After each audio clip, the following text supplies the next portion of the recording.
बड़े ही सत्कारयोग प्रिंसिपल साहिब, dear colleagues and very dear students, अज असी जी आया आखते हाँ अज दे साडे वक्ता श्री नीरज महेश्वरी जी नूं, जो कि पेशेवर लॉयर ने ते district bar association council Faridkot के सरप्रस्त ने, ते अज साडे विच आए ने कि सानू लीगल अवेयरनैस साडे लीगल राइट्स के प्रति जागरूक कर सकन, ताकि असी अपनी जिंदगी जब विचरते हाँ, सोसाइटी जाने हाँ, रोज़मर्रा की जिंदगी जब असी किसी के नाल इंटरैक्ट करते हैं, सानू अपने लीगल राइट्स के प्रति अवेयरनैस होनी चाहिए है। इस मंतव के नाल वो अपना एक लैक्चर तुहाडे वास्ते लैके आए हैं, ताकि तुसी अपने आप नू लीगली साउंड ते लीगली अवेयर कर सको। हुण मैं सदा देन जा रहा अज के मुख वक्ता श्री नीरज महेश्वरी जी नूं कि वो अपने विचार साडे सामने रखन ते अपने विचारां दे नाल सानू जागरूक करन। प्रिंसीपल साहबान, टीचर साहबान, स्टूडेंट्स सारिਆਂ ਨੂੰ मेरे वालों गुड मॉर्निंग, नमस्कार। स्टूडेंट्स देखने से तो यह लैक्चर ही लगूगा ਤੁਹਾਨੂੰ, पर जिन्ने भी तुसी हैगे हो इत्थे, जे आने वाले 4-5-10 सालों तक तुहाडे ये गल याद रहेगी, एक जने का भी भला हो गया इतों, तो मेरा सैमीनार या मेरा अज के 10 मिनट लाइव मैं सफल मनूंगा। साडा एक मकसद है जरनल अवेयरनैस का, जिहड़ा आने वाले टाइम तुहाडे बहुत काम आउणा। हो सकता थोड़े से कोई लॉ ग्रेजुएट बने, जज बने, या लॉ प्रोफेशन जावे या ना जावे, पर जे तुसी अज दा युग देखोगे, हर थां ते कोई ना कोई उलझन टैक्नीकल गल बनी हुई है। आपां हर थां ते कहने यार आपां किसी वकील की राय लै लीए, किसी एक्सपर्ट की राय लै लीए। ईवन कि जे आपां ऑनलाइन फॉर्म भी भरना हुंदा तां आपां एक एक्सपर्ट बंदे तो जाके भरवाने। अज दा मकसद मेरा यह है कि सरकार आम लोगों को कानूनी सहायता देने पिछे की कुछ कर रही है। जिवें कि हुण जो दा कोविड चलिया है, तो सरकार की कोविड सब तो वड्डी हेल्प की है, राशन से उस तो इलावा वैक्सीनेशन, जिहदे प्रोपेगेंडा हो रहा है, ज़्यादा प्रचार हो रहा है। कुड़ियां वाले स्कूल च लग रही है, मुंडियां वाले स्कूल च लग रही है, कैंप्स लग रहे हैं, हस्पतालों च लग रही है। जिन्होंने एक लगी कहते दूजी लवाओ, जिन्होंने दूजी लगी कहते बूस्टर लवाओ। तो सरकार इसका प्रोपेगेंडा कर रही है। उवें जी एक दूजा लैवल देखिए अज के युग च साडे कानूनी प्रोफैशन या लॉ के प्रोफैशन च, तो मुफ्त कानूनी सहायता से बहुत प्रचार हो रहा है। तो तुसीं ये दसना है जो आपदे ते लागू करना है, या तुहाडे कोई आसे पासे लोग है उन्हां ते लागू करना है।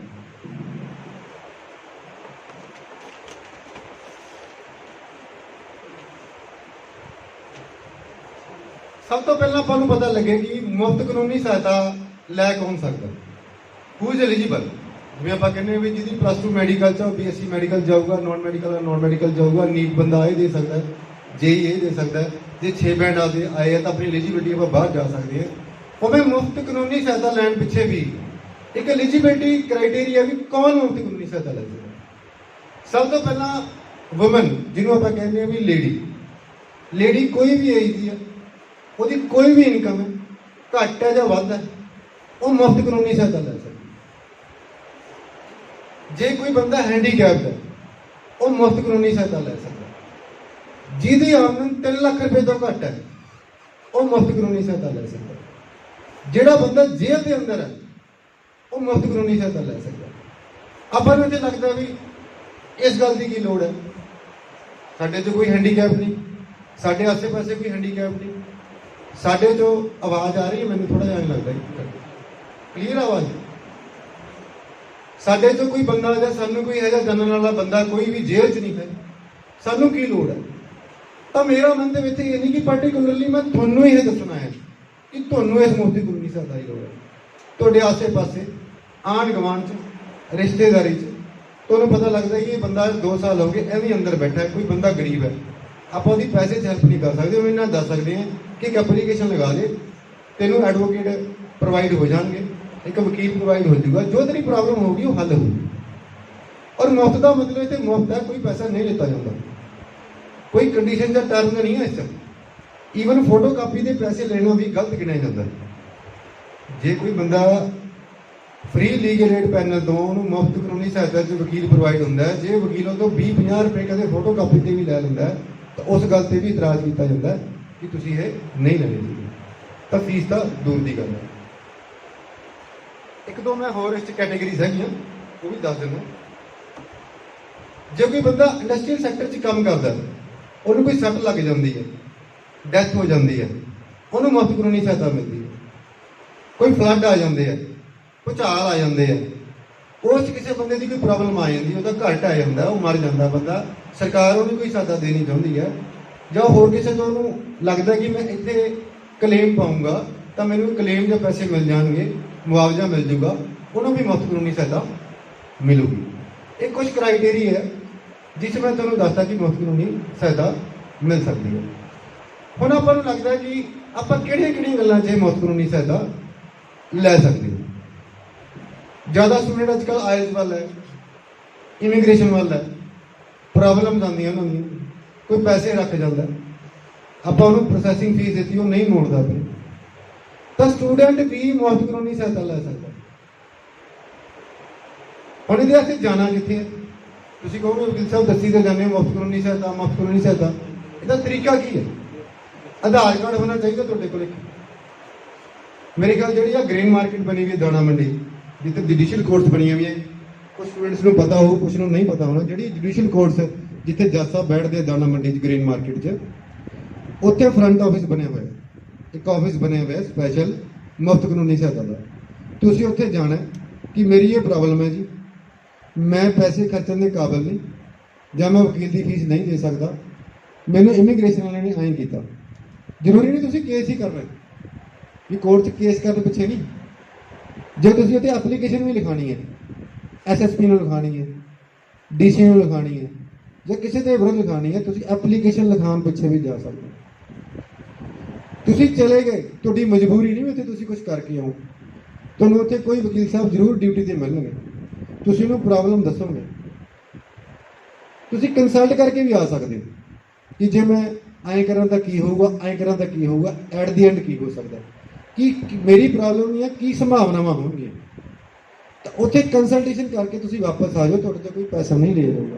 ਤੁਸੀਂ 2 ਵਾਰੀ ਜਾਓ, 3 ਵਾਰੀ ਜਾਓ, 4 ਵਾਰੀ ਜਾਓ, 5 ਵਾਰੀ ਜਾਓ, 1 ਵਾਰੀ ਐਪਲੀਕੇਸ਼ਨ ਲਿਖਾਓ, 10 ਵਾਰੀ ਲਿਖਾਓ, ਕੇਸ ਪਾਓ। 1 ਵਾਰੀ ਕੇਸ ਪਾਉਣਾ ਪੈਂਦਾ। ਮੰਨ ਲਓ ਤੁਸੀਂ ਇੱਕ ਅਥਾਰਟੀ ਦੇ ਕੇਸ ਪਾਤਾ, ਤੁਹਾਡੀ ਪ੍ਰੋਬਲਮ ਹੱਲ ਨਹੀਂ ਹੋਈ, ਤੁਹਾਨੂੰ ਲੱਗਦਾ ਵੀ ਮੈਨੂੰ ਦੂਜੀ ਅਥਾਰਟੀ ਤੇ ਵੀ ਪਾਉਣਾ ਪਊਗਾ, ਤੁਸੀਂ ਪਾਓ। ਇਹਦੀ ਇੱਕ ਬੈਸਟ ਐਗਜ਼ਾਮਪਲ ਦੇ ਦਿੰਦਾ ਜੇ ਅੰਡਰਸਟੈਂਡ ਕਰ ਸਕੋ ਤਾਂ।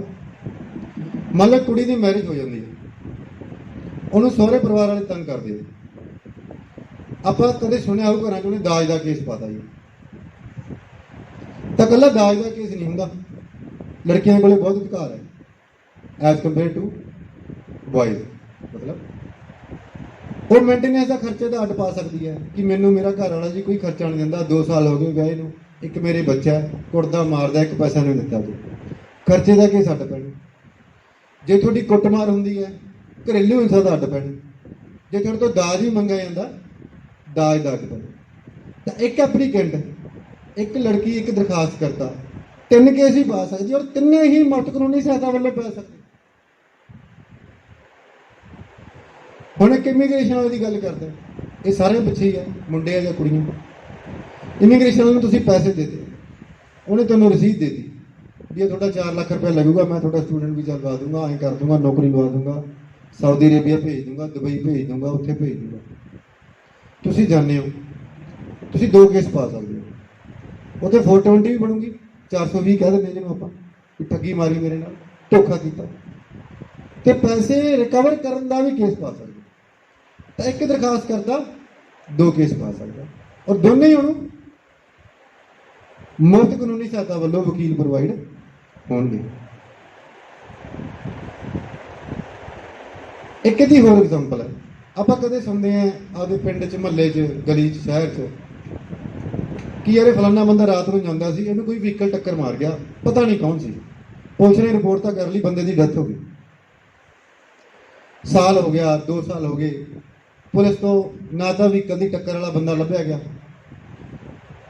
ਔਰ ਨਾ ਹੀ ਉਹਦੀ ਕੋਈ ਸਹਾਇਤਾ ਹੋਈ ਮਰਨ ਵਾਲੇ ਦੀ। ਜਿਹੜੇ ਉਹਦੇ ਪਿੱਛੇ ਉਹਦੇ ਮਾਂ-ਬਾਪ ਸੀ, ਉਹਦੇ ਬੱਚੇ ਸੀ, ਉਹਦੀ ਘਰ ਵਾਲੀ ਸੀ, ਕੁਝ ਨਹੀਂ ਹੋਇਆ। ਆਪਾਂ ਵੀ ਇੰਨੇ ਕਾਬਲ ਨਹੀਂ ਵੀ ਉਹਨੂੰ 2-3 ਲੱਖ ਰੁਪਏ ਦੇ ਸਕੀਏ। ਹਰ ਇੱਕ ਦੇ ਆਪਦੇ ਜ਼ਿੰਮੇਵਾਰੀ ਹੈ।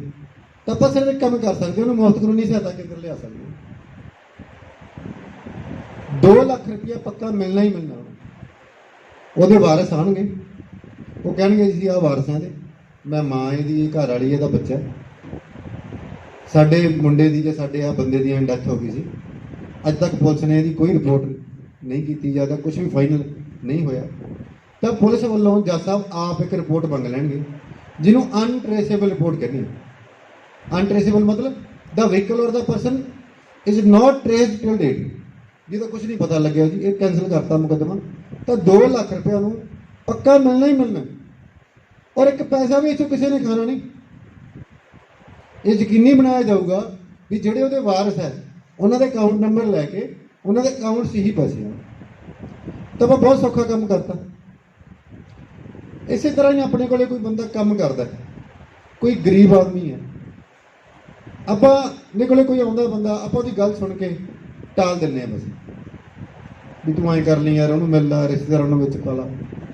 ਤਾਂ ਮੈਂ ਟੀਚਰਸ ਨੂੰ ਵੀ ਕਹਿੰਦਾ, ਸਟੂਡੈਂਟਸ ਨੂੰ ਵੀ ਕਹਿੰਦਾ ਵੀ ਆਉਣ ਵਾਲੀ ਲਾਈਫ 'ਚ ਵੀ ਯਾਦ ਰੱਖਣਾ, ਇਹ ਕੋਈ ਮੁਫਤ ਕਾਨੂੰਨੀ ਸਹਾਇਤਾ ਮਹੀਨੇ 2 ਮਹੀਨੇ 3 ਮਹੀਨੇ ਪਿੱਛੇ ਨਹੀਂ ਹੈ।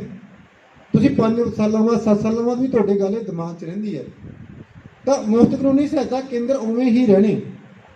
ਇਹ ਜੈਤੋ ਵੀ ਹੈ, ਡਿਸਟ੍ਰਿਕਟ ਕੋਰਟ ਫਰੀਦਕੋਟ ਵੀ ਹੈ, ਇਹ ਹਾਈ ਕੋਰਟ ਚੰਡੀਗੜ੍ਹ ਵੀ ਹੈ, ਇਹ ਸੁਪਰੀਮ ਕੋਰਟ 'ਚ ਵੀ ਹਰ ਕਿਤੇ ਹੈ। ਇਹਨੂੰ ਆਪਾਂ ਫੋਲੋ ਕਰਨਾ ਪ੍ਰੋਸੀਜਰ ਨੂੰ ਬਸ। ਇਹਦੇ ਪਿੱਛੇ ਅੱਜ ਅੱਡ ਫੰਡ ਹੈ। ਤੁਸੀਂ ਕਹੋਗੇ ਜੀ ਜਿਹੜੇ ਵਕੀਲ ਹੈ ਉਹ ਕੌਣ ਹੋਣਗੇ? ਮਨ 'ਚ ਕੁਐਸਚਨ ਆਉਂਦਾ ਵੀ ਮੁਫਤ ਕਾਨੂੰਨੀ ਸਹਾਇਤਾ ਦੇਣ ਵਾਲੇ ਵਕੀਲ ਕੌਣ ਹੋਣਗੇ? ਉਹ ਵਕੀਲ ਜਿਹੜੇ ਪ੍ਰਾਈਵੇਟ ਪ੍ਰੈਕਟਿਸ ਆਪ ਕਰਦੇ ਆ ਫਰੀਦਕੋਟ, ਜਿਨ੍ਹਾਂ ਦੇ ਦਫ਼ਤਰ ਬਣੇ ਹੋਏ ਆ, ਜਿਹੜੇ 25-25 30-30 50-50 ਹਜ਼ਾਰ ਲੱਖ ਰੁਪਏ ਫੀਸ ਵੀ ਲੈਂਦੇ ਆ, ਉਹ ਵੀ ਸਾਡੀ ਲਿਸਟ 'ਚ ਸ਼ਾਮਲ ਹੈ। ਹਰ 3 ਸਾਲਾਂ ਬਾਅਦ ਉਹ ਬਦਲ ਜਾਂਦੇ ਆ। ਉਹਨਾਂ 'ਚੋਂ ਹੀ ਵਕੀਲ ਮਿਲਣਗੇ ਤੁਹਾਨੂੰ, ਔਰ ਉਹਨਾਂ ਨੂੰ ਫੀਸ ਦਿੰਦੀ ਹੈ ਸਰਕਾਰ ਵੀ ਕੇਸ ਦੇ ਹਿਸਾਬ ਨਾਲ, ਵੀ ਛੋਟੀ ਅਦਾਲਤ 'ਚ ਕੇਸ ਹੈ ਤਾਂ ਇੰਨੇ ਪੈਸੇ, ਜੇ ਵੱਡੀ ਅਦਾਲਤ 'ਚ ਕੇਸ ਹੈ ਤਾਂ ਇੰਨੇ ਪੈਸੇ। ਹੋਰ ਇੱਕ ਗੱਲ ਮੈਂ ਤੁਹਾਨੂੰ ਦੱਸਾਂ, ਜੇ ਵਕੀਲ ਦਾ ਕੰਮ ਤੁਹਾਨੂੰ ਨਹੀਂ ਪਸੰਦ ਆਉਂਦਾ, ਤੁਹਾਡਾ ਕੇਸ ਪੈ ਜਾਂਦਾ, ਤੁਹਾਨੂੰ ਲੱਗਦਾ ਕੋਈ ਰਿਸਪੌਂਸ ਨਹੀਂ ਆ ਰਿਹਾ, ਮੈਂ ਵਕੀਲ ਸਾਹਿਬ ਨੂੰ ਫੋਨ ਕਰਦਾ, ਮੈਂ ਕੋਰਟ 'ਚ ਕਚਹਿਰੀ 'ਚ ਮਿਲਣ ਜਾਂਦਾ, ਦਫ਼ਤਰ 'ਚ ਮਿਲਣ ਜਾਂਦਾ, ਮੈਨੂੰ ਕੁਝ ਨਹੀਂ ਦੱਸ ਰਹੇ ਵਕੀਲ ਸਾਹਿਬ, ਤੁਸੀਂ ਫਿਰ ਦੁਬਾਰਾ ਮੁਫਤ ਕਾਨੂੰਨੀ ਸਹਾਇਤਾ ਕੇਂਦਰ ਜਾਣਾ, ਉੱਥੇ ਕਹਿਣਾ ਜੀ ਮੇਰੇ ਵਕੀਲ ਸਾਹਿਬ ਮੈਨੂੰ ਪਸੰਦ ਨਹੀਂ, ਮੇਰਾ ਕੰਮ ਸਹੀ ਨਹੀਂ ਕਰ ਰਹੇ, ਤੁਹਾਡੇ ਵਕੀਲ ਚੇਂਜ ਹੋ ਜਾਣਗੇ।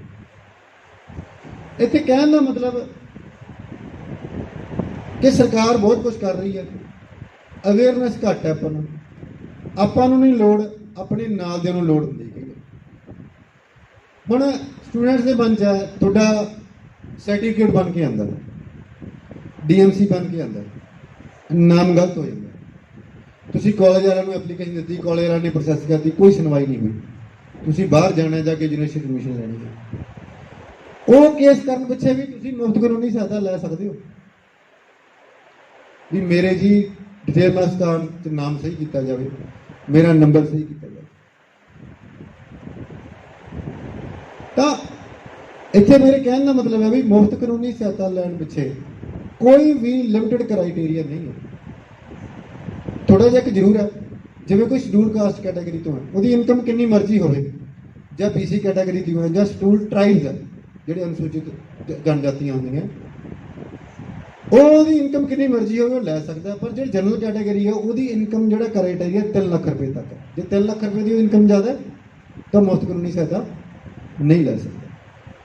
ਪਰ ਜੇ ਵੂਮਨ ਆ, ਉਹ ਲੇਡੀ ਆ, ਮਤਲਬ ਗਰਲ ਹੈ, ਤਾਂ ਉਹਦੀ ਇਨਕਮ ਦਾ ਕੋਈ ਕ੍ਰਾਈਟੇਰੀਆ ਨਹੀਂ, ਉਹ ਮੁਫਤ ਕਾਨੂੰਨੀ ਸਹਾਇਤਾ ਲੈ ਸਕਦੀ ਹੈ।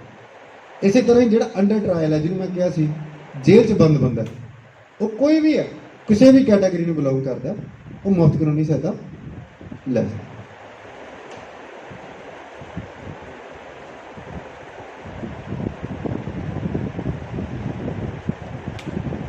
ਇੱਕ ਇੱਥੇ ਮੁਫਤ ਕਾਨੂੰਨੀ ਸਹਾਇਤਾ ਦੀ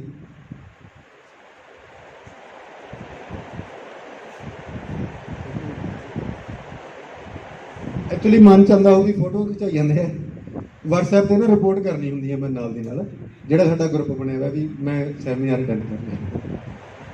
ਇੱਕ ਨਾ ਮੁਫਤ ਕਾਨੂੰਨੀ ਸਹਾਇਤਾ ਦੀ ਵਿਕਟਮ ਕੰਪਨਸੇਸ਼ਨ ਸਕੀਮ ਵੀ ਹੈ। ਵਿਕਟਮ ਕੰਪਨਸੇਸ਼ਨ ਸਕੀਮ ਜਿਵੇਂ ਕੁੜੀਆਂ ਨੇ ਪੜਿਆ ਹੋਵੇ ਤੇਜ਼ਾਬ ਸੱਟਤਾ ਮੂੰਹ ਤੇ, ਰੇਪ ਵਿਕਟਮ ਹੈ, ਅੱਗ ਲੱਗ ਗਈ ਕੋਈ, ਜੇ ਇਸ ਤਰ੍ਹਾਂ ਦਾ ਵੀ ਕੋਈ ਵਿਕਟਮ ਹੈਗਾ, ਜੇ ਇੱਕ ਗੱਲ ਹੋਰ ਹੁੰਦੀ ਹੈ ਵੀ ਕੋਈ ਬੰਦਾ ਸੱਟਾ ਮਾਰ ਗਿਆ ਕਿਸੇ ਦੇ, ਪਿੰਡਾਂ ਵਾਲਿਆਂ ਨੇ ਸੁਣਿਆ ਹੁੰਦਾ ਜਾਂ ਸ਼ਹਿਰਾਂ ਵਾਲਿਆਂ ਨੇ 326 ਦਾ ਪਰਚਾ ਪੈ ਗਿਆ, 307 ਦਾ ਪੈ ਗਿਆ, 302 ਚ ਕਤਲ ਹੋ ਗਏ। ਜਦੋਂ ਉਹਦਾ ਫੈਸਲਾ ਹੋ ਜਾਂਦਾ ਰੇਪ ਤੇ ਉਹਦਾ, ਮੈਂ ਬਾਅਦ ਚ ਦੱਸ ਦੇਣਾ, ਮੰਨ ਲਓ FIR ਹੋ ਗਈ, ਬੰਦਿਆਂ ਨੂੰ ਸਜ਼ਾ ਹੋ ਗਈ, 326 ਚ ਹੋ ਗਈ, 302 ਚ ਹੋ ਗਈ, 307 ਚ ਹੋ ਗਈ, ਵੀ ਇਰਾਦਾ ਹੀ ਕਤਲ ਚ ਹੋ ਗਈ ਜਾਂ ਕਤਲ ਚ ਹੋ ਗਈ ਜਾਂ ਸੱਟਾ ਮਾਰਨ ਚ ਹੋ ਗਈ, ਸਜ਼ਾ ਹੋ ਗਈ। ਜਿਨ੍ਹਾਂ ਦੇ ਸੱਟਾਂ ਵੱਜੀਆਂ ਸੀ ਉਹ ਵੀ ਕੰਪਨਸੇਸ਼ਨ ਲੈ ਸਕਦੇ। ਉਹ ਵੀ ਜਿਹੜੀਆਂ ਗਰਲਸ ਹੈ ਜਿਨ੍ਹਾਂ ਦੇ ਤੇਜ਼ਾਬ ਨਾਲ ਹਮਲਾ ਹੋ ਜਾਂਦਾ ਜਾਂ ਰੇਪ ਵਿਕਟਮ ਹੋ ਜਾਂਦੀਆਂ ਜਾਂ ਮੋਲੈਸਟੇਸ਼ਨ ਦਾ ਸ਼ਿਕਾਰ ਹੋ ਜਾਂਦੀਆਂ ਕਿਸੇ ਢੰਗ ਨਾਲ, ਉਹ ਵੀ ਮੁਫਤ ਕਾਨੂੰਨੀ ਸਹਾਇਤਾ ਜਾ ਕੇ ਵਿਕਟਮ ਕੰਪਨਸੇਸ਼ਨ ਸਕੀਮ 'ਚ ਕੰਪਨਸੇਸ਼ਨ ਲੈ ਸਕਦੀਆਂ। ਉਹਦਾ ਕ੍ਰਾਈਟੇਰੀਆ ਦੇਖਿਆ ਜਾਂਦਾ 2 ਲੱਖ ਤੋਂ ਲੈ ਕੇ 3 ਲੱਖ ਜਾਂ 50,000 ਤੋਂ ਲੈ ਕੇ 2 ਲੱਖ ਰੁਪਏ ਤੱਕ, ਜਿਸ ਤਰ੍ਹਾਂ ਦਾ ਵੀ ਕੋਈ ਸਿਚੁਏਸ਼ਨ ਹੁੰਦੀ ਹੈ ਉਵੇਂ ਕੰਪਨਸੇਸ਼ਨ ਦਿੱਤਾ ਜਾਂਦਾ। ਜ਼ਿਆਦਾ ਡਿਟੇਲ ਜਾਵੜੂੰਗਾ ਤਾਂ ਸ਼ਾਇਦ ਵੀ ਹੋਰ ਗੱਲਾਂ ਭੁੱਲ ਜਾਣ। ਮੇਰਾ ਇੱਥੇ ਮਕਸਦ ਸਿਰਫ ਇਹ ਹੈ, ਜਿੰਨੇ ਇੱਥੇ ਸਟੂਡੈਂਟਸ ਬੈਠੇ ਹੈ, ਟੀਚਰ ਸਾਹਿਬਾਨ ਹੈ, ਕਿ ਅੱਜ ਦੀ ਮੇਰੀ 5-10 ਮਿੰਟ ਦੀ ਗੱਲ ਨੂੰ ਯਾਦ ਰੱਖ ਕੇ ਤੁਸੀਂ ਕਿਸੇ ਦੀ ਵੀ ਸਹਾਇਤਾ ਕਰ ਸਕਦੇ ਹੋ। ਮੈਨੂੰ ਨਹੀਂ ਲੱਗਦਾ ਵੀ ਤੁਹਾਨੂੰ ਸਰਕਾਰ ਵੱਲੋਂ ਜਿਹੜੀ ਪ੍ਰੋਵਾਈਡ ਕਰਾਈ ਵੀ ਫੈਸਿਲਿਟੀ ਉਹ ਤੋਂ ਨਿਰਾਸ਼ ਹੋਣਾ ਪਊਗਾ। ਇੱਕ ਗੱਲ ਜ਼ਰੂਰ ਹੁੰਦੀ ਹੈ, ਕਈ ਵਾਰੀ ਸਰਕਾਰੀ ਕੰਮ ਹੁੰਦਾ ਉਹਦੀ ਲਾ ਲਓ ਵੀ ਉਹਦੀ ਸਪੀਡ 'ਚ ਕਮੀ ਆ ਜਾਂਦੀ ਹੈ, ਪਰ ਇਸ ਤਰ੍ਹਾਂ ਦੀ ਗੱਲ ਨਹੀਂ ਹੈ, ਕਿਉਂਕਿ ਇਹਦੇ ਆਫਿਸ ਹੀ ਅੱਡ ਬਣੇ ਹੋਏ ਹੈ, ਇਹਦਾ ਸਟਾਫ ਅਲੱਗ ਹੈ। ਜੇ ਫਰੀਦਕੋਟ ਤੁਸੀਂ ਗੱਲ ਕਰੋ, ਫਰੀਦਕੋਟ ਆਈ ਨਹੀਂ ਵੀ ਕੋਈ ਵੀ ਜੱਜ ਜਾਵੜਿਆ ਉਹਦਾ, ਇਹਦਾ ਮੁਫਤ ਕਾਨੂੰਨੀ ਸਹਾਇਤਾ ਕੇਂਦਰ ਅੱਡ ਹੈ। ਉਹਦਾ ਚੀਫ ਜੁਡੀਸ਼ੀਅਲ ਮੈਜਿਸਟਰੇਟ ਰੈਂਕ ਦਾ ਜੱਜ ਉਹਨੂੰ ਹੈੱਡ ਕਰਦਾ ਹੈ, ਉਹਦੇ 10-12 ਕਲਰਕ ਅੱਡ ਹੈ, ਉਹਦਾ ਸੁਪਰਡੈਂਟ ਅਲੱਗ ਹੈ, ਉਹਦੇ ਜਿਹੜੇ ਲੀਗਲ ਵਲੰਟੀਅਰ ਅਲੱਗ ਹੈ। ਤੁਸੀਂ ਇੱਕ ਵਾਰੀ ਜਾਓਗੇ, ਐਪਲੀਕੇਸ਼ਨ ਦਿਓਗੇ, ਵਿਦਿਨ ਮਤਲਬ ਅੱਧੇ ਜਾਂ ਘੰਟੇ 'ਚ ਜਾਂ 1.5-2 ਘੰਟਿਆਂ 'ਚ ਤੁਹਾਡਾ ਪ੍ਰੋਸੈਸ ਚਾਲੂ ਹੋ ਕੇ ਤੁਹਾਨੂੰ ਸਾਰਾ ਕੁਝ ਮਿਲ ਜਾਣਾ। ਤੇ ਇਸ ਗੱਲ ਕਰਕੇ ਇਸ ਗੱਲ ਨੂੰ ਯਾਦ ਰੱਖਣਾ ਹੈ, ਇਹ ਅਵੇਅਰ ਕਰਨ ਪਿੱਛੇ ਮੈਂ ਆਇਆ ਤੁਹਾਡੇ ਕੋਲੇ।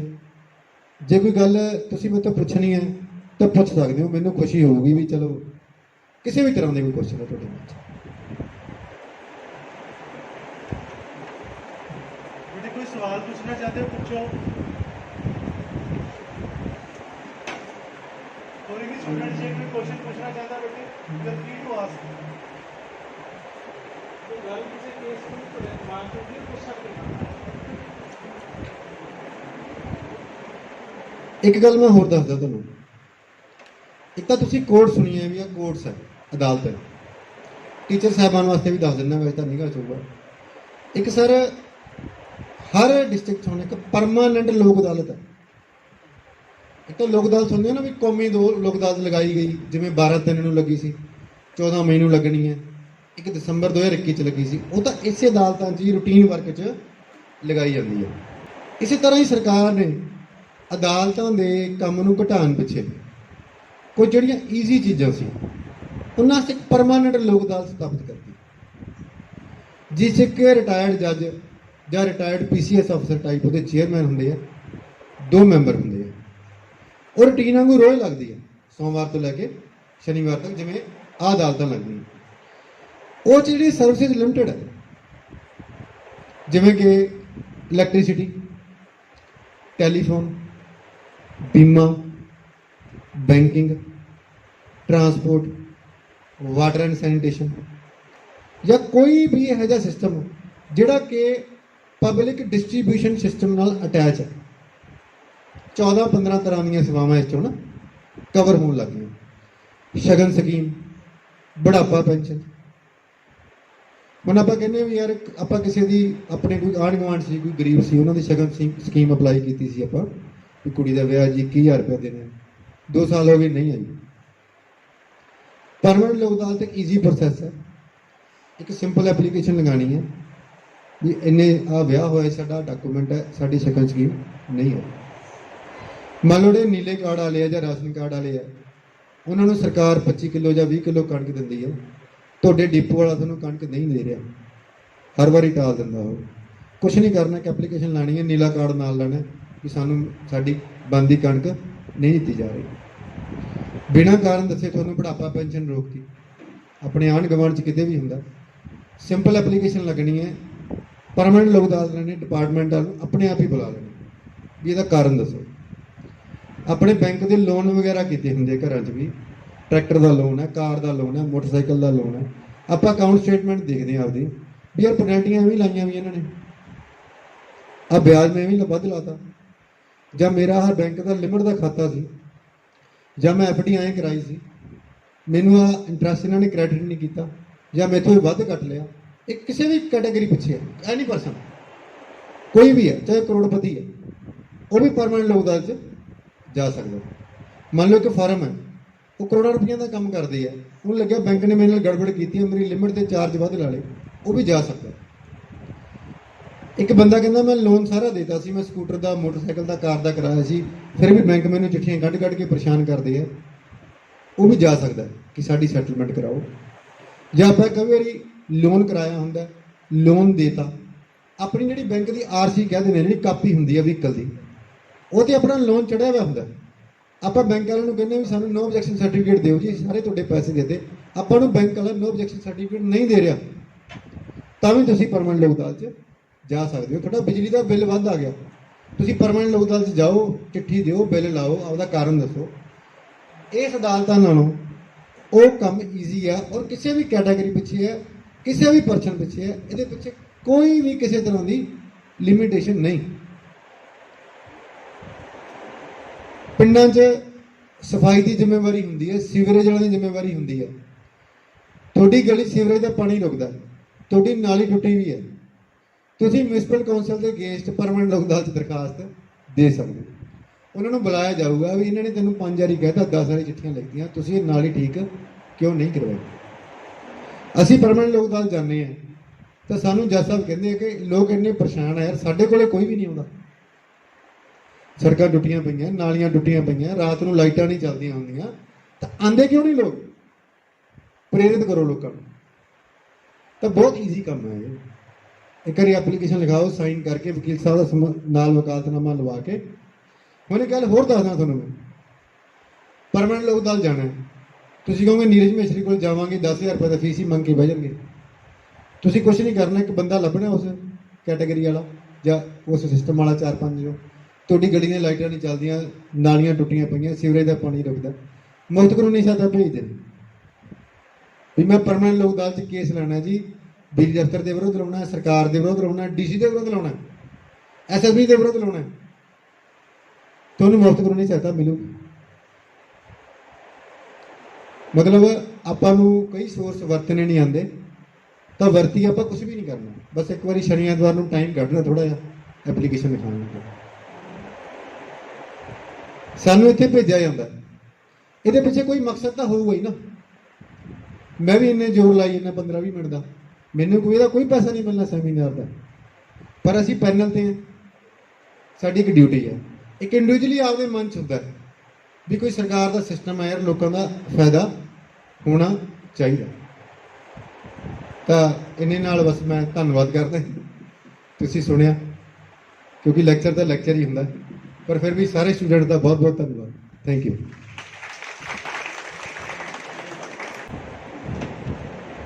ਥੈਂਕ ਯੂ ਮਹੇਸ਼ਵਰੀ ਜੀ, ਤੁਸੀਂ ਬਹੁਤ ਹੀ ਵਿਸਤਾਰ ਵਿੱਚ ਤੇ ਮਾਈਨਿਊਟਲੀ ਕਈ ਨੁਕਤੇ ਟੱਚ ਕੀਤੇ ਜੋ ਕਿ ਸਾਨੂੰ ਲੀਗਲੀ ਅਵੇਅਰ ਵੀ ਕਰਾ ਗਏ, ਤੇ ਕਈ ਸਾਡੇ ਦਿਮਾਗ ਵਿੱਚ ਕਈ ਸਵਾਲ ਵੀ ਪੈਦਾ ਕਰ ਗਏ ਕਿ ਕੀ ਅਸੀਂ ਵਾਕਈ ਹੀ ਜਾਗਰੂਕ ਹਾਂ ਕਿ ਨਹੀਂ। ਇਹਨਾਂ ਸ਼ਬਦਾਂ ਨਾਲ ਮੈਂ ਹੁਣ ਸਾਡੇ ਇੰਸਟੀਚਿਊਟ ਦੇ ਮੁਖੀ ਡਾਕਟਰ ਪਰਮਿੰਦਰ ਸਿੰਘ ਨੂੰ ਇਨਵਾਈਟ ਕਰ ਰਿਹਾ ਕਿ ਉਹ ਕੁਝ ਸ਼ਬਦ ਤੁਹਾਡੇ ਨਾਲ ਸਾਂਝੇ ਰੱਖਣ।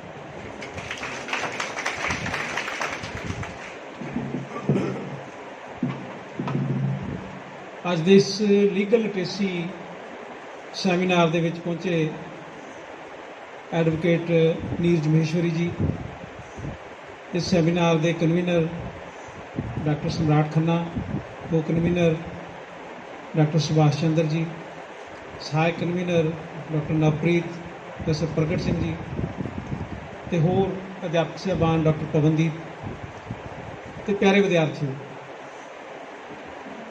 ਜਿਵੇਂ ਵਕੀਲ ਸਾਹਿਬ ਨੇ ਗੱਲ ਕੀਤੀ ਹੈ ਕਿ ਬਹੁਤ ਸਾਰੀਆਂ ਫੈਸਿਲਿਟੀਜ਼ ਇਸ ਤਰ੍ਹਾਂ ਦੀਆਂ ਹੈਗੀਆਂ ਜਿਨ੍ਹਾਂ ਦੀ ਸਾਨੂੰ ਅਵੇਅਰਨੈਸ ਹੀ ਹੈ ਨਹੀਂ।